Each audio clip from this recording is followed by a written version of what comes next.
Você sabe quem é Nossa Senhora de Fátima e por que ela tem esse nome? Em 1917, em pleno a Primeira Guerra Mundial, o mundo vivia momentos de dor, medo e incertezas. Foi nesse cenário que 3 crianças simples começaram a relatar algo extraordinário. Lúcia tinha 10 anos e seus 2 primos, Francisco, de 9 anos, e Jacinta Marto. Francisco Marto e Jacinta Marto, de 7 anos. Essas 3 crianças eram moradores de Aljustrel, uma pequena aldeia em Fátima, de Portugal. As 3 crianças pastoreavam ovelhas dos seus pais e, portanto, ficaram conhecidos como 3 pastorinhos de Fátima. Essas crianças também ficaram conhecidas como videntes de Fátima, por presenciar aparições, ver aparições de Nossa Senhora. Antes mesmo disso, elas tiveram as primeiras aparições, que foi de um anjo, o anjo de Portugal, ou anjo da paz, que veio para ensiná-los orações e prepará-los para as mensagens e as revelações que viriam adiante. A primeira aparição se deu no dia 13 de maio de 1917. Enquanto pastoreavam ovelhas na cova da ilha por volta do meio-dia, as crianças ouviram um relâmpago e logo depois viram uma senhora de branco, mais brilhante do que o sol, que apareceu sobre uma pequena azinheira, uma árvorezinha típica conhecida do local. Ela então se apresentou como vinda do céu e pediu que os 3 rezassem todos os dias o terço para alcançar a paz do mundo e o fim da guerra. Ela prometeu também voltarmos em todos os dias 13 de cada mês, durante os 6 meses seguidos, sempre no mesmo local. Ela pediu que eles rezassem muitos terços e os convidou a suportar os sofrimentos que Deus enviasse a eles, como um ato de reparação pelos pecados que ele era ofendido. Durante as aparições, Lúcia, a mais velha, conseguia conversar. Ela via e ouvia e conversava com a mulher. Francisco não conseguia ouvi-la, mas conseguia apenas vê-la, enquanto Jacinta conseguia ver e ouvi-la apenas. 13 de junho.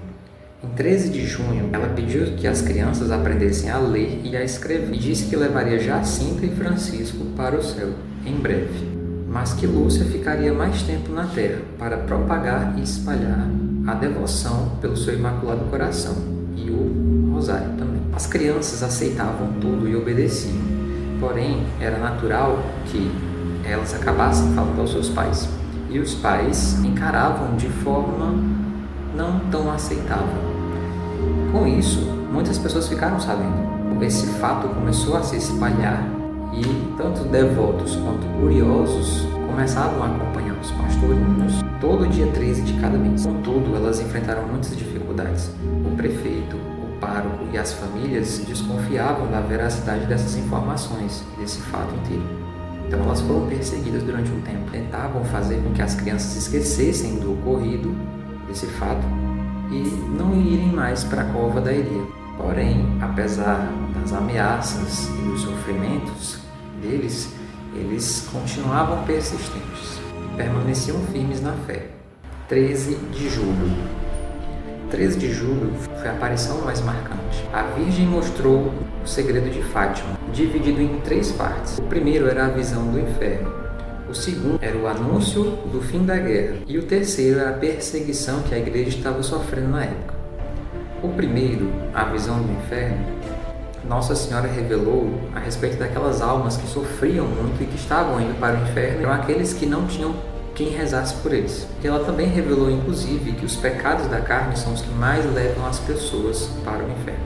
O segundo, ela revelou que a guerra iria acabar, e de fato acabou no ano seguinte, em 1918.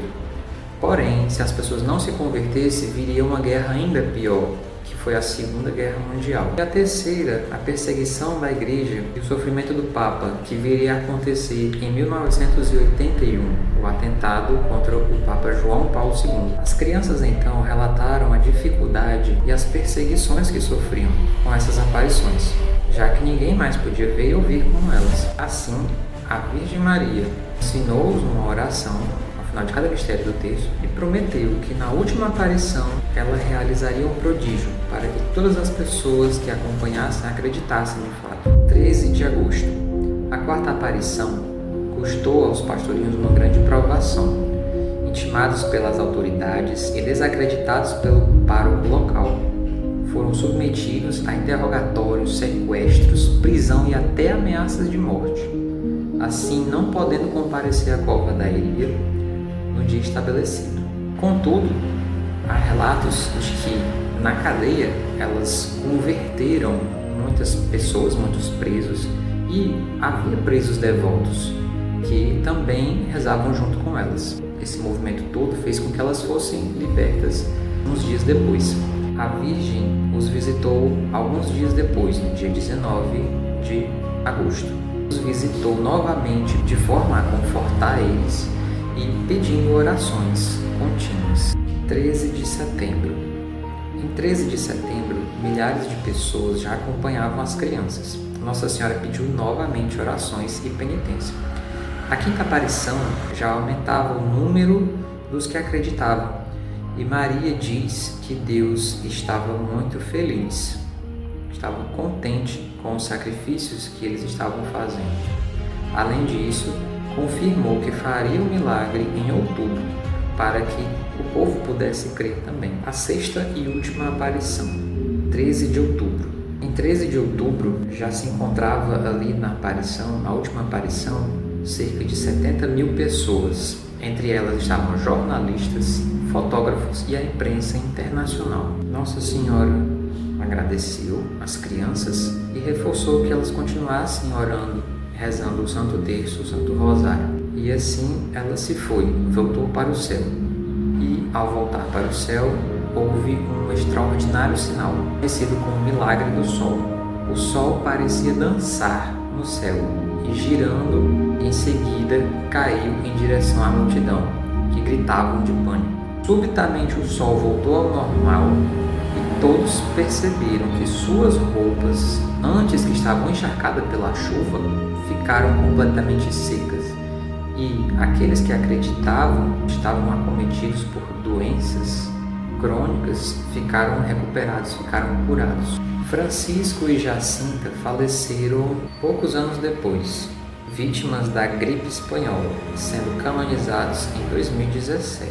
Lúcia se tornou freira carmelita e viveu até 2005, deixando escritos que aprofundam o significado das aparições. Mas nesse meio tempo, ela revelou, escreveu um dos segredos que Nossa Senhora tinha revelado para ela, que era justamente o atentado ao Papa João Paulo II. Essa carta, esses escritos chegaram nas mãos dos religiosos, dos cardeais, dos padres, e eles decidiram arquivar, guardar, para saber se aquilo ia desenrolar ou não. Mas depois, no ano de 1981, aconteceu o atentado contra São João Paulo II. Um turco atentou contra a vida e atirou 3 locais do corpo do Santo Padre, no abdômen, no braço e na mão, enquanto ele cumprimentava as pessoas. Ele foi socorrido e o turco foi preso.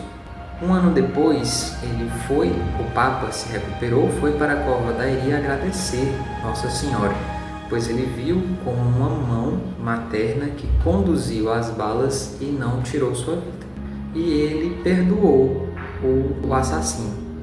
Esse fato, esse ocorrido, mais do que revela a veracidade, a verdade das aparições de Nossa Senhora em Fátima. O Papa João Paulo II os visitou na cova da Iria no ano de 2000 para a beatificação deles, os 3 pastorinhos. Mas no ano de 2017, o Papa Francisco os canonizou, tornando-os então santos, os 3 pastorinhos. A história de Fátima ecoa até os dias de hoje. Em cada terço rezado, cada coração convertido, permanece vivo o pedido de Nossa Senhora. Oração, penitência e fé. Sinal eterno, mesmo em tempo de guerras e dor, o céu nunca abandona a terra. Fiquem todos com Deus, que Deus nos abençoe e Maria nos proteja, agora e sempre. Amém. Em nome do Pai, do Filho e do Espírito Santo.